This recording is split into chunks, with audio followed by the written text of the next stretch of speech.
안녕하세요. 법무법인 평안의 윤정섭 변호사입니다. 오늘은 그 변호사 없이 혼자 형사재판 받는 법 2편입니다. 자, 공소장을 송달받은 후 하셔야 할 일이 검찰청에 가서 증거기록 열람 등사를 해야 됩니다. 그래서 증거기록을 꼼꼼히 보고 공사실을 인정할지 여부에 대해서 결정을 하셔야 되겠습니다. 공소장 일본주의라는 것은 증거조사가 끝날 때까지 판사에게는 공소장 외의 증거를 제출할 수 없다는 원칙입니다. 그럼 증거조사는 언제 끝나냐면 마지막 재판 때 증거조사가 일반적으로 끝이 납니다. 그럼 재판 다 끝나고 나서 선고일 전에 이제 증거기록이 판사님한테 제출이 되는 거죠. 그 이전에는 판사님도 공소장만 가지고 있습니다. 그래서 공소장 일본주의거든요. 정의신문 할 때도 공소장 외에 증거 기록은 판사님 보지 않습니다. 볼 수가 없습니다. 그리고 저번 기일에 말씀드렸다시피 1회 공판기일에서 하는 일은 피고인이 공사실을 인정할 것인지 여부, 그리고 증거를 인정할 것인지 여부를 판사님한테 말씀을 드려야 됩니다. 그럼 공사실을 인정할 것인가? 이거 어떻게, 뭘 기준으로 해야 될까요? 이건 진실이 무엇인가를 기준으로 결정을 하시면 됩니다. 진실은 피고인이 제일 잘 알지 않습니까? 피해자를 때렸는지, 피해자를 살해했는지, 돈을 훔쳤는지, 회사 돈을 횡령하였는지, 여기에 대해서는 피고인이 제일 잘 압니다. 진실이 무엇인가를 기준으로 결정을 하셔야 됩니다. 왜냐하면 진실은 90% 이상 법정에서 가려져야 되거든요. 10% 확률을 믿고 진실이 아닌 주장을 하게 되면 90%의 확률로 망하게 됩니다. 그리고 전체적으로 사실이면 인정하는 것이 바람직하겠죠. 예를 들면 공사실에 기재된 게 피고인이 왼손 주먹으로 먼저 피해자를 때리고 오른손 주먹으로 그 다음 때렸다, 이렇게 기재되어 있다고 한다면 사실은 오른손 주먹으로 먼저 때렸다, 이렇다 하더라도 그걸 다투는 게 무슨 의미가 있겠습니까? 그래서 전체적으로 보아 사실이면 인정하시는 게 바람직합니다. 근데 증거인멸죄, 무고죄, 사기죄, 횡령죄, 배임죄, 이게 어떤 경우에 이런 죄가 성립하는지 일반인들은 잘 알기가 힘들지 않습니까? 이 죄명을 들어보지도 못하신 분들이 대부분일 거고요. 그죠? 그래서 이런 경우는 그 공사실 인정하는데 법리적 판단이 필요하거든요. 그래서 필히 변호사의 자문을 받는 게 필요합니다. 자, 1회 공판기일에서 공사실 전체를 인정하면 판사님에게 공사실 인정합니다, 이렇게 말씀하시면 됩니다. 그럼 재판이 그날 종결되고 한 3, 4주 후로 선고 기일이 잡히게 됩니다. 근데 상해죄, 사기죄, 교통사고 사범, 이런 경우 피해자가 있지 않습니까? 근데 합의가 되지 않았을 경우에는 합의를 위해 재판을 한 번 더 열어주십시오, 이렇게 요청하는 게 좋습니다. 왜냐하면 아까 말씀드린 대로 재판이 끝나고 나면 3, 4주 후로 선고기일이 잡히는데 3, 4주라는 그 시간은 합의를 위해 충분한 시간이 아니거든요.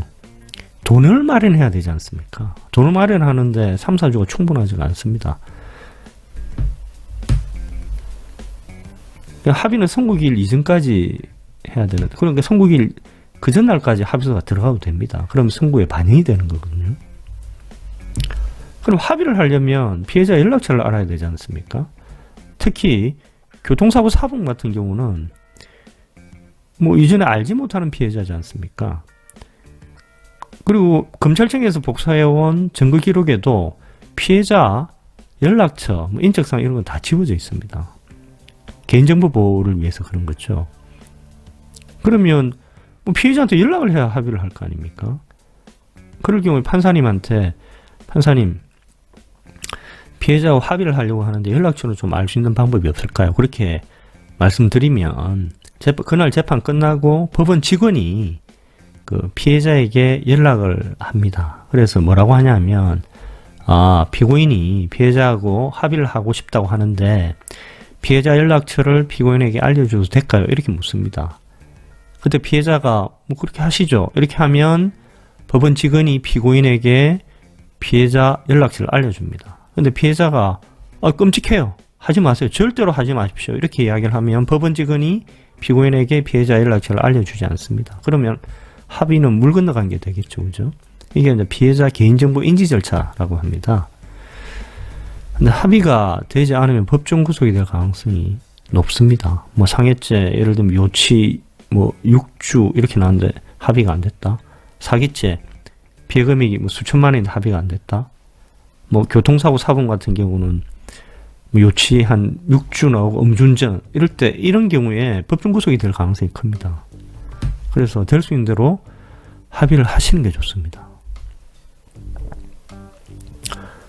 공사시 전체 인정할 경우에는 선고일 전까지 수차 반성문을 제출하시는 게 좋습니다. 근데 진심으로 반성을 하시는 게 좋겠죠. 판사님은 전문가거든요. 반성문을 보면 이게 진심에서 우러나오는지 아니면 이거는 진짜 형량 줄이기 위해서 거짓 반성문이다. 그게 대부분의 아십니다. 그리고 실제로 공사실을 인정을 한다는 건 범죄 저지른 걸 인정하시는 게 되지 않습니까? 그러면 반성을 하셔야죠. 그런 마음이 절절히 반성문에 드러날 수 있도록 절절히 반성문을 작성하셔가지고 판사님한테 제출하시는 게 좋습니다. 자, 공사실 전체 부인할 경우에는 공사실 전부 부인합니다. 부인한 취지는 뭐입니다. 이렇게 말씀하시면 됩니다. 예를 한번 들어볼까요? 상해죄 같은 경우는 당시 현장에 있었던 것은 사실이나 제가 피해자를 때린 적은 없습니다. 사기죄 같은 경우는 당시 피해자로부터 1,000만 원을 받은 것은 사실이나 받을 때 피해자에게 거짓말을 하지는 않았습니다. 이렇게 말씀하시면 되겠습니다. 근데 공사실 일부 부인하는 경우 있지 않습니까? 공사실 일부 부인합니다. 부인하는 부분은 뭐입니다. 라고 이렇게 부인한 부분을 특정하시는 게 좋죠. 예를 들어 생명죄에 있어서 공사실 중 회사 돈 1,000만 원을 마음대로 사용한 것은 사실이지만 나머지 2,000만 원은 회사 업무를 위해 사용한 것이지 제 마음대로 사용한 것이 아닙니다. 이렇게 말씀하시면 되겠습니다. 자, 그럼 증거인부거든요. 공사실을 전부 인정하는 경우에는 원칙적으로 증거를 모두 동의하시면 됩니다. 자, 증거 목록이 뭐냐면 검사가 증거의 그 목차를 쭉 적어서 이렇게 표를 만들어 놓은 게 있습니다. 이거를 첫 재판 기일에 가면 이거를 검사가 제출을 합니다. 그죠? 그럼 여기에 대해서 하나하나 증거에 대해서 여기 보면 1번 고발장, 2번 뭐 법인 등기부등본, 그러고 뭐 8번 진술조서, 이건 고발인 진술조서겠죠. 뭐 이런 게 있습니다. 여기에 대해서 동의를 할지 동의하지 않을지를 하나하나 밝혀야 됩니다. 근데 공사실 전부 인정할 때는 그냥 다 동의하셔도 원칙적으로 괜찮습니다. 자, 증거인부서라는 건 이 변호인이 적는 건데, 이렇게 적는 건 변호인인데, 예를 들면 고발장 부동의합니다. 부동산 가압류 신청서 이거 부동의합니다. 이렇게 하나하나의 증거에 대해서 그 증거인부 사항을 증거인부서로서 이렇게 만들어서 제출을 하게 됩니다. 변호사가 있는 경우에는 증거인부서를 일반적으로 그 제1회 공판기일 그 전날까지 제출을 하게 됩니다. 자, 증거인부와 관련해서 증거를 한번 개관을 해보겠습니다. 증거에는 인정이 있고 물증이 있습니다. 인정은 사람 증거고 물증은 한마디로 물질 증거입니다. 물증거입니다. 물증거. 자, 인정에는 피해자 신문조서가 있고, 피해자 신문조서는 경찰 작성 피해자 신문조서가 있고, 검사 작성 피해자 신문조서가 있습니다. 경찰 작성 피해자 신문조서를 부동의를 하려면 내용 부인을 하시면 되고, 검사 작성 피해자 신문조서 중에 인정하지 못하는 부분은 인정하지 못하는 진술을 좀 특정을 하셔야 됩니다. 몇 쪽, 뭐 위에서 몇째 줄에서 몇째 줄까지는 이런 답변을 한 적이 없습니다. 이런 식으로 특정을 하셔야 됩니다.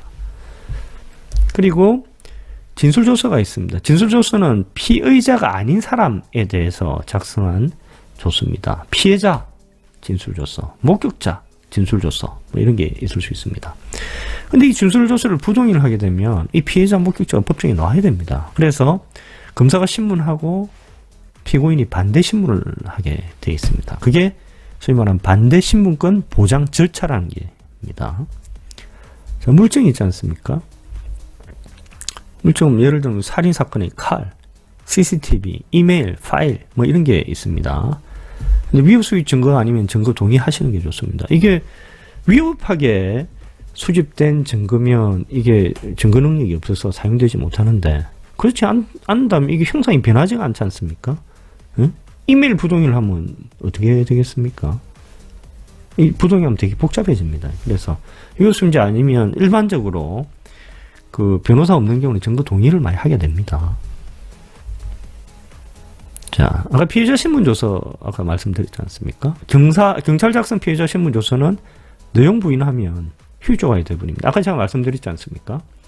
공소장은 1번주의이기 때문에 재판 끝날 때까지 판사님은 그 증거 기록을 못 봅니다. 근데 그러면 재판 끝날 때까지 이 뭐 피해자 신문조서 이걸 누가 가지고 있냐면 검사가 가지고 있거든요. 그런데 법정에서 피고인이 경찰 작성 피해자 신문조서 내용 부인합니다. 그러면 검사가 법정에 제출을 할 수가 없습니다. 종이 조각이 되어버린 겁니다.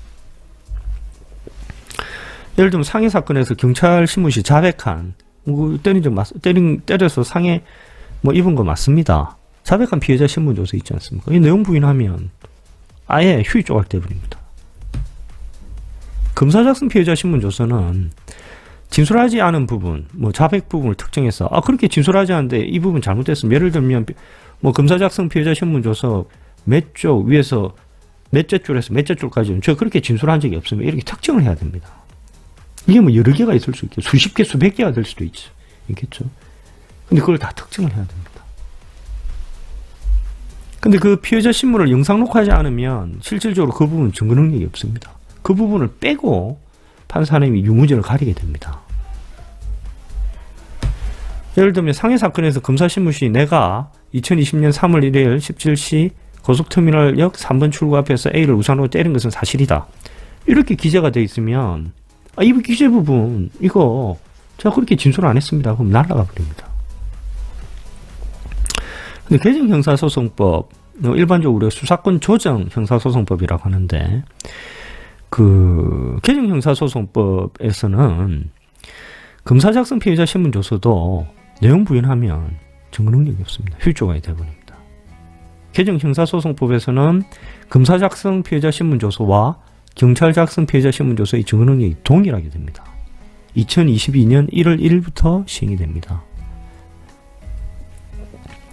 아까 참고인 진술조서 말씀드렸지 않습니까? 목격자, 피해자, 참고인 부동의를 하면 이 사람이 법정에 나와야 됩니다. 나와서 아까 말씀드린 대로 주신문, 반대신문을 하게 되겠습니다. 예를 들면 상해 사건의 목격자 B가 2020년 3월 1일 17시 고속터미널역 3번 출구에서 피고인이 A를 우산으로 때린 것을 보았다는 그 진술이 기재된 진술조서 있지 않습니까? 이게 참고인 진술조서거든요. 그럼 수사관이 작성한 수사보고 있습니다. 부동의하면 증거 능력이 없습니다. 예를 들어 수사관이 수사보고를 작성을 합니다. 피해자 신문 시 피해자가 눈을 돌리고 식은땀을 흘리는 것으로 봐 진범이 틀림없는 것으로 보인다. 이런 수사관이 주관적인 견해가 적힌 수사보고 있지 않습니까? 이거 부동의하면 증거 능력이 없습니다. 검사가 제출을 할 수가 없습니다. 자, 물증 압수물 있지 않습니까? 아까 말씀드린 위법 수익 증거가 아닌 한 원칙적으로 동의를 하시면 됩니다. 뭐 예를 들어서 위법 수익 증거를 다투는 게 뭐 이렇게 합니다. 상해의 도구는 우선은 압수영장을 발부받지 않고 압수한 위법한 수익 증거물이므로 증거 능력이 없습니다. 이렇게 주장을 하시면 됩니다. 이게 사실이면 제출 못합니다. 증거로 사용될 수가 없습니다. 근데 이게 참 복잡한 문제죠. 이거는 제가 이미 설명드린 압수 절차 보시면 아시겠습니다. 이 멘붕인데요. 특히 증거인부는 일반인이 하기가 참 힘듭니다. 근데 너무 걱정하실 필요가 없는 게 1회 공판기일에서 공사실 부인하면 판사님이 대부분 국선변호인 선정해 주십니다. 국선변호인 전문가지 않습니까? 자, 2회 공판기일 이후에는 아까 제가 참고인 진술조서 같은 경우는 부동의를 하면 그 참고인들이 증인으로 나와서 증언을 하게 된다고 말씀드렸지 않습니까? 주로 이 참고인들, 이런 분들이 증인으로 나와서 증인신문 절차가 이루어집니다. 공판기로. 우리가 뭐 언론에서 뭐 재판을 뭐 30번 받았다, 이런 경우 있지 않습니까? 이 경우에는 대부분 3분의 2 이상이 증인신문이 이루어지는 절차입니다. 검사가 주신문하고 피고인이 반대신문을 하게 되겠습니다. 자, 피고인 반대신문 요령은 차근차근 논리적으로 코너에 몰아야 됩니다. 예를 한번 볼까요? 증인은 당시 피고인이 우산으로 피해자를 때리는 장면을 보았다고 하는데 구체적으로 어떠한 포즈로 피해자의 어디 부위를 때렸습니까? 이렇게 물으면 증인이 피고인이 우산을 오른손으로 쥐고 피해자의 좌측 어깨 부위를 때렸습니다. 이렇게 대답을 하겠죠. 그럼 피고인이 피해자 상위 부위 사진에 의하면 피해자의 어깨 부위가 아니라 좌측 목 부위에 피멍이 들어있는 것을 알 수 있는데 어떻게 된 것인가? 이렇게 물으면 버벅거리겠죠. 그러면 이 목격자의 진술이 탄핵이 되는 겁니다. 증거가 안 되는 거죠. 증인은 피고인과 같은 고등학교에 다닐 때 피고인과 검정관계로 사이가 좋지 않아 자주 싸웠지요. 그러면 거짓말 할 수가 없으니까 피고인과 자주 싸운 것은 사실인데 내그 목격 진술은 또 사실입니다. 이렇게 이야기하면 판사님이 속으로 그렇게 생각할 수 있는 거죠. 이 사람은 객관적인 목격자가 아니고 피고인과 좀 나쁜 감정을 가지고 있는 사람이구나. 그래서 허위 진술을 할 수도 있겠구나. 이렇게 생각할 수도 있겠죠. 그죠? 그래서 반대신문은 증인의 그 증언의 신빙성을 탄핵하는 데 목적이 있습니다. 이렇게 그런데 탄핵하기가 쉽지가 않아요. 그래서 차근차근 코너에 몰고 증인이 거짓말을 할 동기가 있다는 걸 부각을 시켜야 됩니다. 자, 증인신문 다 끝났지 않습니까? 그러면 검사가 증거 설명을 하게 되어 있습니다. 그래서 증거 능력이 인정된 증거 위주로 증거 설명을 합니다. 예를 들어서 피고인의 라커에서 발견된 범행 도구인 우산, 목격자 A의 상해 현장 목격 진술, 평소 피고인과 피해자가 검정관계로 싸우는 것을 보아왔다는 이웃주민 B씨의 진술, 이렇게 하나하나 설명을 하게 되어 있습니다. 피고인이 이제 반박을 할 수 있습니다. 제 라커에서 압수된 우산은 누가 저를 함정에 빠뜨리기 위해 심어놓은 것일 뿐만 아니라 압수영장 없이 압수된 물건으로 증거 능력이 없고, 목격자 A 진술은 목격자 A가 당시 20m의 거리의 현장을 목격하였다는 것으로 신빙성이 없으며, 이웃 주민 B씨는 저희 딸이 그들의 자식들로부터 폭행을 당하여 고소를 하여 그 자식들이 정학을 당하자 평소 저에게 앙심을 품고 있는 사람들로서 객관적으로 진술할 수 있는 사람들이 아닙니다. 이렇게 피고인이 반박을 할 수가 있죠. 그죠? 이렇게 반박을 참 잘하면 좋겠습니다.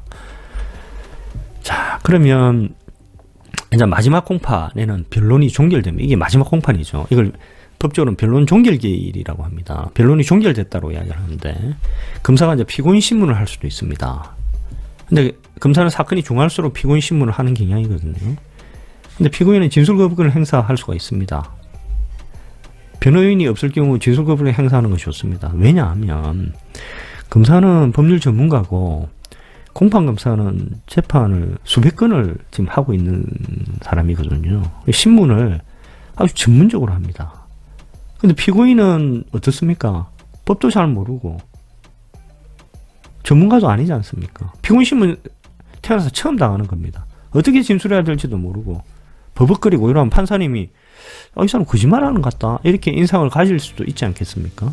그래서 변호인이 없을 경우 진술 거부권을 행사하는 것이 좋고, 변호인이 있을 경우에는 그 변론 종결 기일 이전에 변호인하고 미리 협의를 하는 게 좋습니다.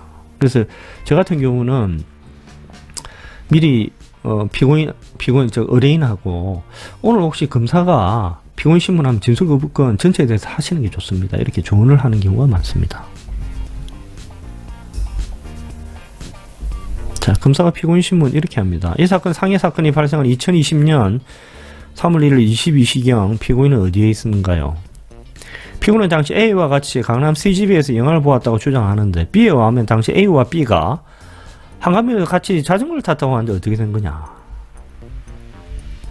피고인은 누군가 피고인을 함정에 빠뜨리기 위해 범행도구인 우산을 피고인을 라커에 심어놓았다고 하는데 우산에서 피해자가 혈흔하고 피고인의 지문이 나온 이유는 무엇인가?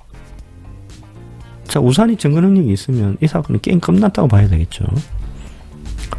피고인은 피해자와 금전 관계가 없었다고 하는데 피고인의 계좌를 보면 2020년 2월 20일 피해자가 피고인의 계좌로 1,000만 원을 입금한 것이 확인되는 어떻게 된 것인가. 이런 식으로 피고인을 몰아붙이게 됩니다. 자, 피고인 신문 이후에 검사가 이제 구형을 하게 되겠죠. 농고라고 합니다. 상해 사건에서는 농고를 잘 하지 않습니다. 일반적으로 살인 사건, 같이 아주 중한 사건에서 이렇게 농고를 합니다. 중하지 않은 사건은 그냥 징역 1년에 처해 주시고 이런 식으로 말만 하고 이렇지도 않습니다. 검사의 구형을 해볼까요? 피고인을 라커에서 발견된 우산은 피고인으로부터 임의로 제출받은 것으로 증거 능력이 있으며 그 우산 안에는 피해자의 혈흔과 피고인의 지문이 찍혀 있음 목격자 A도 명백히 범행 현장을 목격하였을 뿐만 아니라 이웃집 주민 B씨도 피고인과 피해자가 평소 금전관계로 자주 싸웠다고 진술하고 있는데 피고인의 피해자와의 거래 내역도 이에 부합하므로 피고인이 피해자를 상해한 사실은 명백히 입증됩니다. 피고인이 피해자의 동선을 미리 파악하고 범행 도구인 우산을 미리 준비하는 등 범행을 치밀히 준비하였고 피해자가 상해 당시 느꼈을 고통, 그럼에도 피고인이 뻔뻔하게도 범행을 부인하는 등 개전의 정이 전혀 없고 피해자와 합의한 바도 없으므로 피고인을 징역 1년에 처해 주시기 바랍니다. 이렇게 검사가 구형을 하게 되겠죠. 그럼 피고인은 마지막으로 진술할 기회가 있습니다. 우산을 경찰에게 제출한 것은 경찰이 우산을 제출하지 않으면 마치 구속을 할 것처럼 겁을 주었기 때문에 임의 제출이 아니라 강압에 의한 제출이므로 증거로 사용해서는 안 됩니다. 밤 10시 야밤에 범행 현장으로부터 20m 거리에서 저를 목격자였다는 목격자 A 진술은 신빙성이 없을 뿐만 아니라 B씨도 객관적으로 진술할 수 있는 위치에 있지 않습니다. 저는 억울합니다. 이런 식으로 처벌을 하면 선고기일은 아까 말씀드린 대로 마지막 공판으로부터 3주에서 4주 후에 잡힙니다. 법정 구속 당할 수 있으면 신변을 좀 정리하고 경건한 마음으로 하시는 게 좋습니다. 선고기일 당일날 노편형이 선고되었다 하더라도 절대로 재판부에 욕설을 하지는 말아야 됩니다. 욕설한 사람들 꽤 있습니다. 그럼 선고기일 조서에 욕설을 한 사실이 기재돼서 항소심에서 불이익을 받을 가능성도 크고요. 검사도 이를 이유로 항소를 할 수 있습니다. 그러면 1심보다 형이 더 높아지는 경우도 많습니다. 그래서 절대로 욕설을 하시면 안 됩니다. 그리고 법정 구속이 안 되었을 경우에는 선고일로부터 일주일 이내에 선고한 1심 법원에 항소장을 제출하시면 됩니다. 예를 들어서 서울중앙지방법원이 2020년 10월 5일 월요일 날 선고를 하였다고 한다면 2020년 10월 12일 월요일, 다음 주 월요일, 그 다음 주 월요일까지 서울중앙지방법원 민원실에 항소장을 제출하시면 되고요. 법정 구속이 되었을 경우에는 선고일로부터 일주일 이내 구치소장에게 항소장을 제출하시면 됩니다. 자, 오늘 이 정도로 하겠습니다. 감사합니다.